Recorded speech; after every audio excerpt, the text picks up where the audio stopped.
Hi all. आज आपण Excel मधला VLOOKUP फॉर्म्युला कधी आणि कसा वापरायचा ना ते शिकणार आहोत. आता हे एक एक्झाम्पल मधनं बघूया. माझ्याकडे काही स्टुडंटचा डेटा आहे. तर त्याच्यामध्ये स्टुडंटचं नाव आहे आणि त्यांना जॉइनिंग सॅलरी किती मिळाली हे आहे. यातून मला एखाद्या स्टुडंटला पर्टिक्युलर स्टुडंटला किती जॉइनिंग सॅलरी मिळाली हे शोधून काढायचं. फॉर एक्झाम्पल मी ते सुनीता घेते. सुनीताला कॉपी करते, पेस्ट करते इथे. आणि आता मला इथे सुनीताला किती एक्झॅक्टली सॅलरी होती हे शोधून काढायचं. मग यासाठी VLOOKUPचा फॉर्म्युला यूज करते. इक्वल टू एक्सेल मध्ये कुठलाही फॉर्म्युला यूज करण्याच्या आधी इक्वल टूचं साइन देतात. पुढे लिहिणार VLOOKUP. VLOOKUP आलं, मी याला डबल क्लिक करते. आता फॉर्म्युला काय सांगतो, आधी लुकअप व्हॅल्यू सांगा मला. इथे खालती फॉर्म्युला आलाय बघा.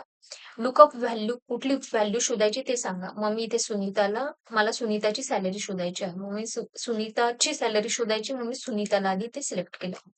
त्यानंतर एक कॉमा दिला. मग तो मला विचारतो की कुठल्या टेबल मधून तिची व्हॅल्यू तुला शोधायची आहे.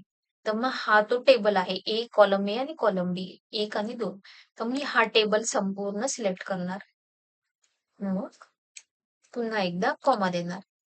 नंतर विचारतो कॉलम इंडेक्स नंबर. मग कुठल्या कॉलम मधून तुला तिची व्हॅल्यू हवी आहे.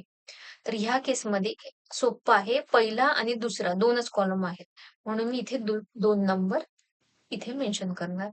पुन्हा एकदा कॉमा देणार. आता तुम्हाला विचारतो की अप्रॉक्सिमेट मॅच पाहिजे का एक्झॅक्ट मॅच पाहिजे. म्हणजे सुनीता नावाच्या असून सुनीता पवार, सुनीता नलगे अशा काही मुली असतील तर तुला त्यांची नाव चालेल का एक्झॅक्टली फक्त सुनीता एवढंच लिहिलेलं आहे, तिचीच फक्त सॅलरी हवी आहे.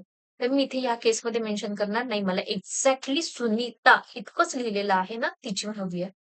मग मी डाऊन एरो कीने एक्झॅक्ट मॅचला इथे सिलेक्ट करणार, इथे डबल क्लिक करणार एक्झॅक्ट मॅचला. एक्झॅक्ट मॅच म्हणजे तो त्याला म्हणायचं असतं की फॉल्स. फॉल्स म्हणजे एक्झॅक्ट मॅच, दुसरी कुठलीही व्हॅल्यू घेऊ नको असं. आणि मी ब्रॅकेट क्लोज करणार. एंटर करणं. 11,800 ही तिची सॅलरी आलेली आहे.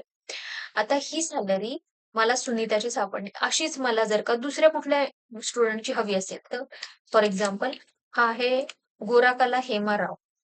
कॉपी करते आणि इथे पेस्ट करते. 12,000 इथे दिसतील मला 12,000. तशीच मी आता इथली मोहम्मद कलम अहमद यांची सॅलरी घ्यायची, कॉपी करते, इथे पेस्ट करते. सो 16,000 आली, इथे दिसते 16,000 ऑटोमॅटिक. हा फॉर्म्युला ऑटोमॅटिकली इथली व्हॅल्यू जी आहे ना मी इथे दिली होती फॉर्म्युलामध्ये ही कन्सिडर करते. हे मी F2 प्रेस करून हा फॉर्म्युला काय होता ना हे पाहिलं. असंच तुम्ही F2 प्रेस करून किंवा कॉपी पेस्ट करून एक्सेलचा हा VLOOKUPचा फॉर्म्युला यूज करू शकता. पण ना थोडे थोडे मध्ये असे एक्सेलचे युजफुल फॉर्म्युलेज बघूया.